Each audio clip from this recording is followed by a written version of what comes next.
Monsieur le Président, merci. Je ne voulais pas commencer sans remercier surtout Monsieur le ministre Ahmed Lakmani Alami. Monsieur le ministre et le Haut-Commissariat m'ont invité et c'est pour moi un honneur. Monsieur le ministre, vous ne m'écoutez pas. Je vous remercie. Je vous remercie. Vous m'entendez? Merci. Simplement pour D'accord. bien. D'accord. Merci. Voilà.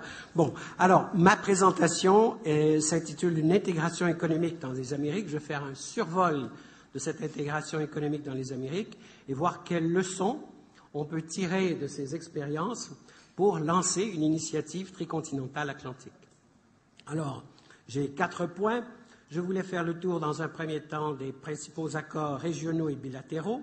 Dans un deuxième temps, voir un peu l'extension de ces accords du côté de la bordure de l'océan Pacifique et ensuite de l'océan Atlantique. Troisième point, le défi de l'intégration à la grandeur des Amériques. Et enfin, un quatrième point qui est un excursus en quelque sorte, un retour critique sur le mécanisme de régionalisation économique en particulier qui a été mis en place à l'intérieur du système de l'ONU.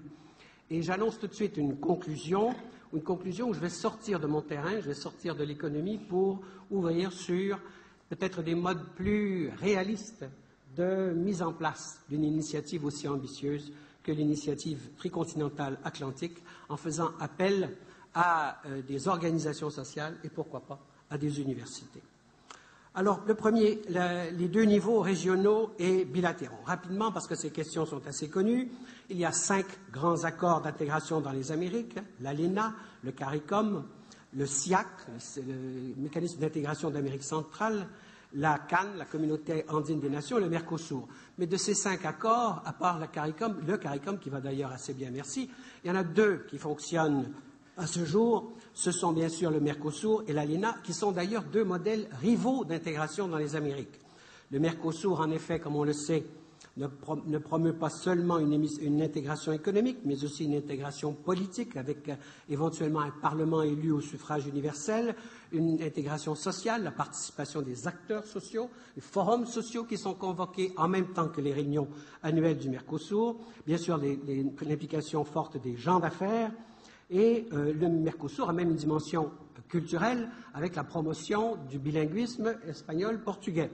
En revanche, l'ALENA ne promeut qu'une intégration par le commerce, une approche radicale d'ailleurs, et même, je peux le dire, assez dogmatique.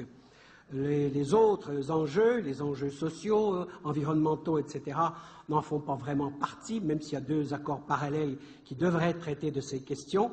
Et il est peut-être intéressant de souligner que depuis 2005, l'ALENA s'est en quelque sorte prolongé dans un nouveau projet qui s'appelle le Partenariat pour la sécurité et la prospérité, le PSP, qui instaure à la grandeur de l'Amérique du Nord, c'est-à-dire entre Canada, États-Unis et Mexique, une véritable gouvernance publique-privée, dans la mesure où le PSP repose beaucoup sur la convocation parallèle d'une commission nord-américaine de la compétitivité, le CNAC, qui regroupe 10 représentants des plus grandes entreprises pour chacun des pays. Donc, vous avez annuellement une réunion des chefs d'État et de gouvernement, les 3, et en même temps, ou un peu avant, cette réunion du CNAC avec 30 représentants des grandes entreprises des Amériques. Il y a bien sûr là une question assez litigieuse, non pas parce que la dimension économique a une place de choix, mais surtout parce qu'on a choisi, on a retenu que les grandes entreprises. Et vous pouvez bien imaginer, autre petit problème, que dans les 10 plus grandes au Mexique et les 10 plus grandes au Canada, on a souvent des entreprises qui viennent des États-Unis. Par exemple, Ford Canada est membre de ce CNAC. Donc, une question assez litigieuse ici, qui renvoie là encore à cette opposition entre les 2 modèles. Au niveau bilatéral, il y a plusieurs accords. Je vois que le temps file. Il y en a un total de 15. Le pays qui a signé le plus grand nombre d'accords bilatéraux dans les Amériques, c'est bien sûr le Chili. Mais aussi, il y a une stratégie qui est utilisée à la fois par le Canada, le Mexique et les États-Unis, d'essayer de débaucher des partenaires d'accords régionaux.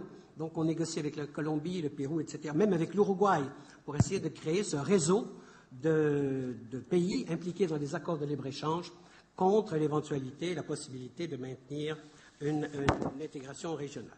Alors, toujours, deuxième point, depuis les Amériques, alors vers le Pacifique et vers l'Atlantique, on a le même nombre d'accords, on en a 14 dans chaque cas. Il est assez intéressant de souligner que du côté du Pacifique, l'opposition nord-sud ne semble plus opérante, alors qu'elle fonctionne encore du côté de l'Atlantique, bien sûr. Ce que je veux dire, c'est que les négociations qui se font, par exemple, le Chili est le pays qui a signé le plus grand nombre d'accords avec des partenaires dans le Pacifique. Mais on a par exemple un accord Chili-Singapour, Chili-Corée du Sud, Chili-Japon, et on a même un accord Chili-Chine. Donc les Chiliens ne sont pas des négociateurs nerveux. Donc les Chili d'un côté, Taïwan en a 4, Singapour 3, États-Unis 2, etc. Et ce qui peut mentionner du côté du Pacifique, parce que c'est peut-être un exemple intéressant pour l'initiative, c'est l'existence de l'APEC, Asia Pacific Economic Cooperation, mais avec une subtilité, l'APEC réunit 21 économies, et non pas chefs d'État et de gouvernement, essentiellement pour protéger les susceptibilités Taïwan, République populaire de Chine. Du côté de l'Atlantique, 3 groupes, 5 accords de libre-échange qui ont été négociés respectivement par l'UE et par l'AELE, l'Association européenne de libre-échange, les 2 cas avec le Chili et avec le Mexique, et en cours de négociation, un accord de libre-échange Canada-Union européenne. Deuxième groupe, 7 accords de libre-échange entre pays des Amériques et pays du Moyen-Orient, dont 4 qui ont été signés par les États-Unis et 4 avec Israël. Donc on a États-Unis-Oman, États-Unis-Jordanie, États-Unis-Bahreïn, États-Unis-Israël, et puis Canada-Israël, Mexique-Israël, Mercosur-Israël. Ce qui est très intéressant, c'est qu'on peut se poser la question ici, est-ce que c'est vraiment un effet économique ou si ce n'est pas un effet plutôt stratégique, voire même idéologique? Et le cas d'Israël est intéressant, la négociation Mercosur-Israël est très intéressante parce que c'est la première fois que le Mercosur signe un accord de libre-échange avec un partenaire hors Mercosur, mais surtout un accord de libre-échange d'une part, et cet accord a créé un problème à l'intérieur du Mercosur parce que le Venezuela a refusé de participer et le président Chavez brillait par son absence au moment de la mise en œuvre, la signature finale.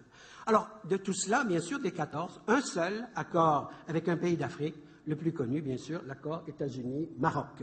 À noter 2 accords de bloc à bloc en cours de négociation, de Mercosur cette fois avec la communauté andine des nations, mais je ne crois pas que ce soit très réaliste parce que dans la communauté andine des nations, on va très mal, et un autre UE-Mercosur qui est en voie de négociation. Troisième point, alors au niveau hémisphérique, parce que finalement c'est le niveau hémisphérique qui nous donnera peut-être la clé de la mise en place d'une éventuelle initiative transatlantique. Alors là, il a mentionné rapidement 2 grands défis à on appelle hémisphérique, bien sûr, la négociation à 34 ou à 35 si on inclut Cuba. Et donc la négociation à 35, si on veut, 2 grands défis. Un défi géographique, alors qui est intéressant de mentionner parce que ce défi va s'appliquer, vous allez voir tout de suite, du côté de l'autre face. C'est ce que l'historien français Pierre Chaunu a appelé le défi de la méridianité, c'est-à-dire le défi de maintenir une intégration non seulement économique mais sociale, culturelle, sur un espace aussi distendu, si on veut, que l'est l'espace des Amériques depuis le pôle Nord jusqu'au pôle Sud, le temps s'en fout. Alors, ce défi de la méridianité m'apparaît un élément intéressant à souligner si on pense maintenant une intégration qui impliquerait l'Europe jusqu'à l'Afrique du Sud. Le second défi est un défi historique, celui-là. C'est le défi que l'on résume quand on oppose Bolivar et James Monroe. C'est le défi en 2 visions des Amériques. La vision, si on veut, républicaine et plus égalitariste qui est portée par Simon Bolivar, et la dimension plus, disons-le pour être polémique et rapide, impériale, qui est portée par James Monroe. Alors cette division-là, on la rencontre jusqu'à aujourd'hui. Et on l'a bien vu, les initiatives interaméricaines, celle du président Bush père, l'initiative pour les Amériques de 1990, ou celle du président Clinton de 1994, la communauté des démocraties à 34, ce projet a été mis de côté en 2005 lors de la 4e réunion des présidents et chefs d'État à Mar del Plata en Argentine. Mais il faut voir ici une nouvelle inconnue, c'est que le président Obama a tenu un 5e sommet des Amériques qui vient d'avoir lieu au mois d'avril dernier à Trinité et Tobago, et où peut-être qu'il y a une possibilité que l'on relance un processus d'intégration à la grandeur des Amériques, donc du nord au sud. Alors, un petit excursus avant d'arriver à ma conclusion, le régionalisme et le système de l'ONU. Alors là, je voulais rapidement attirer votre attention sur un phénomène qu'on étudie très peu.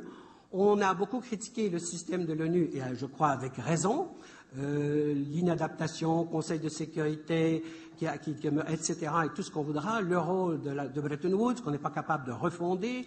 Est-ce que Bretton Woods, est-ce qu'on pourrait refonder Bretton Woods sans refonder en même temps la place de la FAO, de l'OIT, etc. Ça me semble être un problème énorme.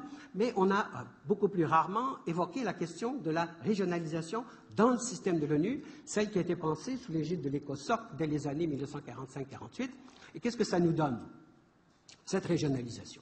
Ça nous donne au fond une commission économique régionale continentale qui, sur papier, correspond à la réalité, celle de l'Afrique, mais qui est finalement assez moribonde. Toutes les autres correspondent à des découpages qui sont assez curieux. Par exemple, dans les Amériques, on a la CEPALC, Commission économique pour l'Amérique latine et la Caraïbe, mais qui ne regroupe que les pays qu'au sud des États-Unis et du Canada. La conséquence de cela, c'est que vous avez une CEE-ONU qui regroupe à l'heure actuelle, depuis le démantèlement de l'URSS, non seulement les pays d'Europe, mais le Kazakhstan et le Kirghizistan, Israël, parce qu'on ne sait pas quoi faire avec Israël, et du coup, dans la CEE-ONU, on a Canada et États-Unis. Et puis, bien sûr, l'Asie, c'est la catégorie résiduelle. Je mentionne ces éléments parce qu'il y a un mécanisme de régionalisation qui avait été pensé et qui a été finalement un échec. Alors, c'est assez intéressant qu'une des raisons pour lesquelles on peut penser désormais une initiative tricontinentale atlantique, c'est d'essayer de refonder là où l'ONU n'a pas réussi, sur le plan régional, à fonctionner. Dernier élément, et je tenais à les évoquer, ceux-là, qui sont un peu en dehors de mon sujet. Je dois dire une chose aussi. Ce qui est intéressant à propos de la CEPALC, c'est que c'est la commission de l'ONU qui a été la plus sérieuse. C'est celle qui a produit les théoriciens, avec le grand Raoul Prebisch et Celso Furtado, qui vient de mourir il y a quelques années, qui a produit une théorie de la dépendance, qui a produit un mouvement économique qui s'appelle le mouvement cépaliste, qui a produit donc une stratégie de sortie de cette dépendance. Alors que dans les autres cas, certainement pas dans le cas de la CEE-ONU, on a assisté à un tel travail intellectuel sur le rôle d'une commission économique régionale relevant de l'ONU.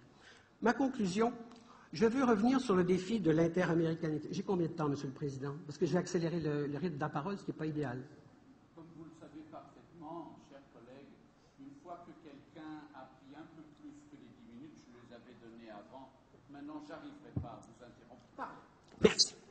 Alors, je veux revenir sur cet enjeu de l'interaméricanité, sortir un petit peu de mon domaine avec votre permission, et pour soulever le problème suivant.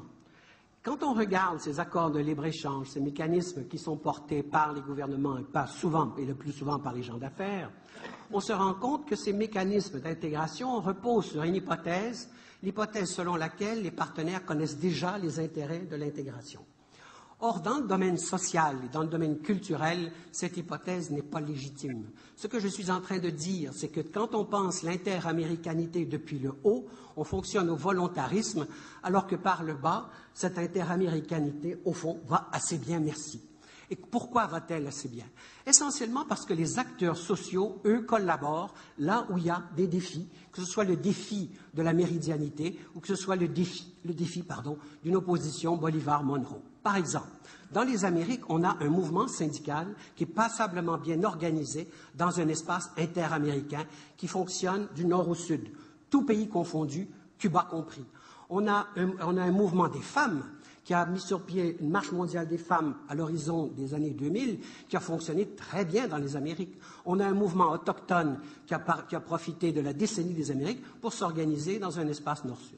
Pourquoi je mentionne tout cela? C'est qu'il y a un autre phénomène qui est très intéressant dans les Amériques, c'est la convocation des forums sociaux. Et ces forums sociaux sont des lieux de débat, d'opposition, vous allez me dire, mais des lieux de débat très intéressants. Alors, je lance cette idée, quitte à ce que quelqu'un l'ait eue avant moi et la sorte malheureusement demain, c'est pourquoi pas suggérer la convocation d'un forum social transatlantique. Et alors là, je déplore ici l'absence de quelqu'un que je connais quand même un peu, qui est Marco Aurelio Garcia, qui est conseiller du président Lula, et je crois que les Brésiliens ont, à ce niveau, une expérience magnifique. Et je crois que l'idée pourrait être reprise et cheminée par les Brésiliens. Ce que je suis en train de dire, c'est que si les Brésiliens le faisaient, le suggéraient, cela pourrait se faire.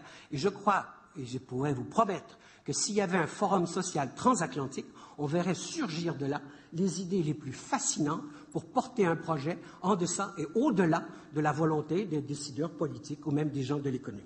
Autre suggestion plus proche de mon terrain, il existe dans les Amériques quelque chose qui s'appelle une organisation universitaire interaméricaine, elle compte 400 universités, Et ça peut demeurer assez formel. Donc, je ne suis pas en train de dire qu'il faudrait avoir une organisation universitaire transatlantique, tricontinentale, encore que, pourquoi pas. Mais il y a une initiative qui a été mise sur pied, à laquelle je collabore depuis plusieurs années, à l'intérieur de cette mouvance, qui s'appelle le Collège des Amériques. Et on s'est rendu compte, avec cette participation, il y a une stratégie qui consiste à mettre en face à face chercheurs, penseurs, intellectuels, et on voit surgir là, spontanément en quelque sorte, une vision très polyanienne, on voit surgir spontanément des groupes d'affinités, des nouveaux champs de recherche, des nouvelles comparaisons, des nouveaux domaines dans lesquels on fait avancer un projet comme celui-là. Donc une façon de sortir de ce volontarisme politique et de cette pensée magique économique pour essayer d'arriver à quelque chose qui pourrait être très concret et réalisable dans un délai très serré. Merci.